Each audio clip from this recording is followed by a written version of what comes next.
Our next storyteller is here tonight, and he is a pretty busy guy. Another person who has been at the Nature Center with us many times.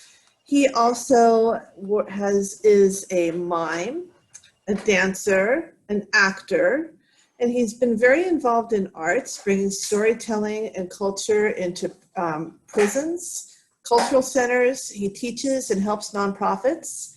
It's great to have him here tonight. Please welcome Zoot Velasco. Thank you. Thank you. I appreciate it, Laura. Thank you for hosting this. It's such a great thing that you do for the community with everything you do for storytelling.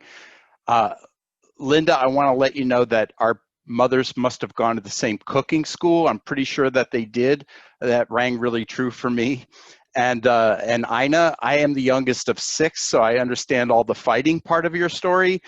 With the 7 brothers, and I think pretty much if we had gotten 6 spools of thread, our parents would have come home to find us all tied up, and that would have been about the end of that. So thank you for that great story. You know, this is a season of gratitude, and I'm grateful for storytelling. And I thought about this a lot today, knowing I was going to perform tonight. In 1990, I moved to Pasadena, and I was lucky enough to be on the same block as a storyteller named Milbury Birch. And Milbury really introduced me to storytelling when she asked me to film Donald Davis's concert that she was producing at the neighborhood church. And I got to film it, and I saw Donald Davis, who, for those of you who don't know, is the godfather of modern storytelling. And Donald blew me away, and it made me want to do this. My other neighbor was a man named Leslie Perry, who is another great storyteller from Pasadena area. And then through Leslie, I met Michael McCarty and a bunch of other storytellers and started on this journey in storytelling. So with that in mind and the season of gratitude and my gratefulness to storytelling, I'm going to tell you a story that's an homage to my friend Leslie Perry, who passed away a few years ago. Leslie was an amazing person as well as an amazing storyteller. And one time I came back from a conference in Monterey, an artist conference, and I was telling Leslie about the conference and this great storyteller I had seen there named Mary Jo, who was an Oakland storyteller. And she told this great Southern story about a prize mule. And when I told it to Leslie, he loved it so much that he insisted to start telling that story and came up with his own version of it, and it became part of his repertoire. So tonight, I'm going to tell you my version of the prize mule folktale. And to tell this properly, it is a call and response, so I need you to unmute yourselves unless you're in a house with small children or animals or people with Tourette's syndrome or whatever that you need to worry about. Otherwise, unmute yourself so that I can hear you respond to this. So everybody's there. Let me hear it. Woo! Perfect, perfect. Now, this is a Southern story, so I have to tell this story. Now, if you get a lot of feedback, you might want to mute yourself if you're the one feeding back. And Laura can probably tell because their mic's going to be bouncing like this, and she can mute that one person if you see somebody bouncing there, Laura. Okay? Now, otherwise, keep yourself unmuted.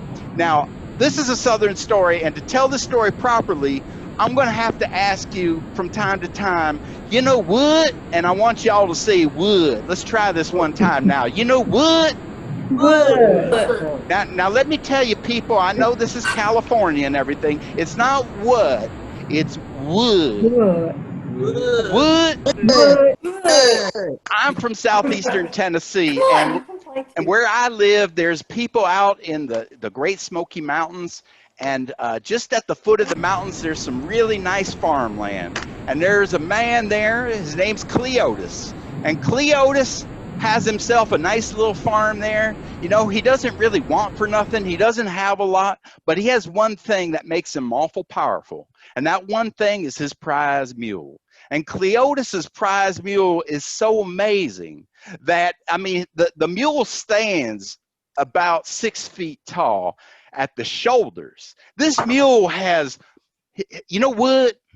Wood. This mule has muscles on his muscles. This mule is so black and beautiful that he shines. I mean, you could see the sun shining off his black fur, and it just makes his muscles ripple. I mean, this mule can plow an entire field in one day. And then Cleotis will just kind of relax in his hammock with a mint julep for the other 5 days while everybody else is still plowing their fields. I mean, this prize mule is so amazing that he goes to the county fair and he wins the best mule contest every single year. I mean, this mule, you know, Wood?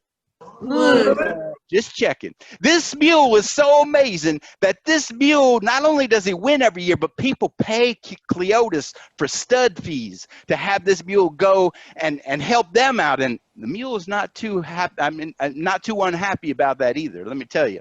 His name is Samson, this mule. And this mule is powerful special.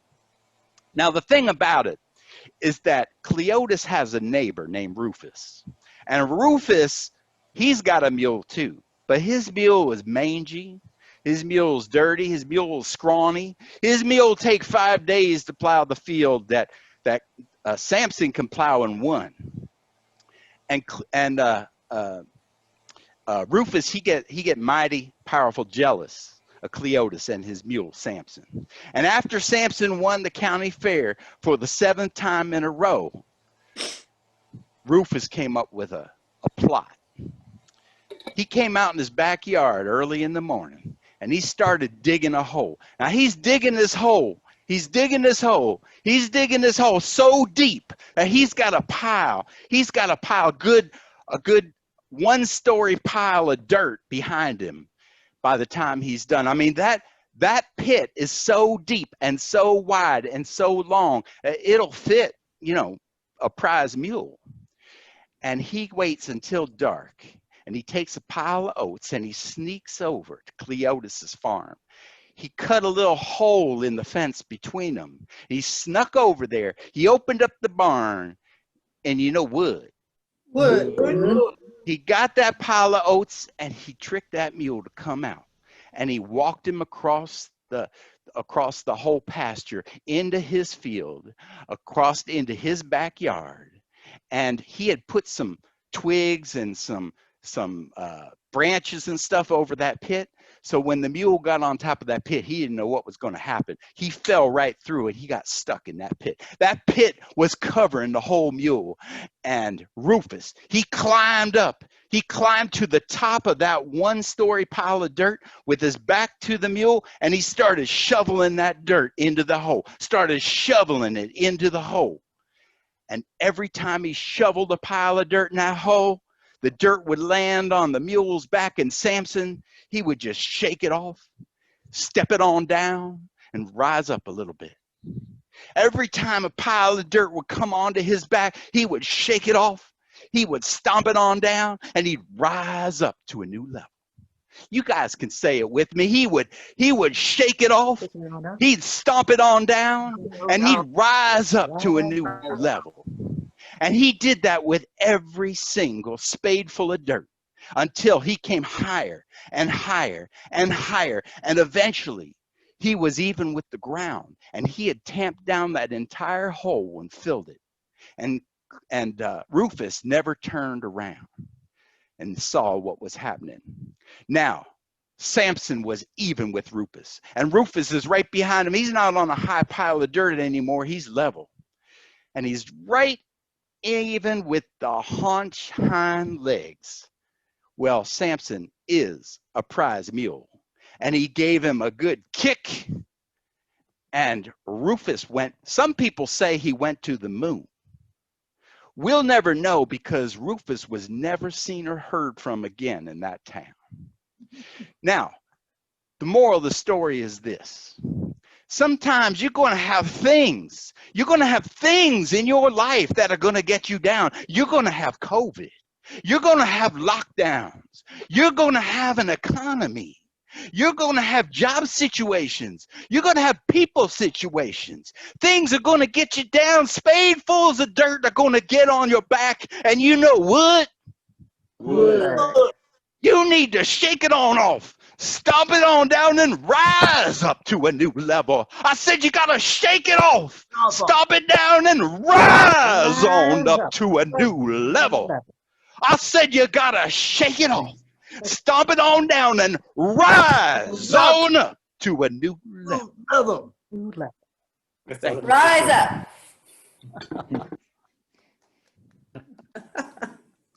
Thank you.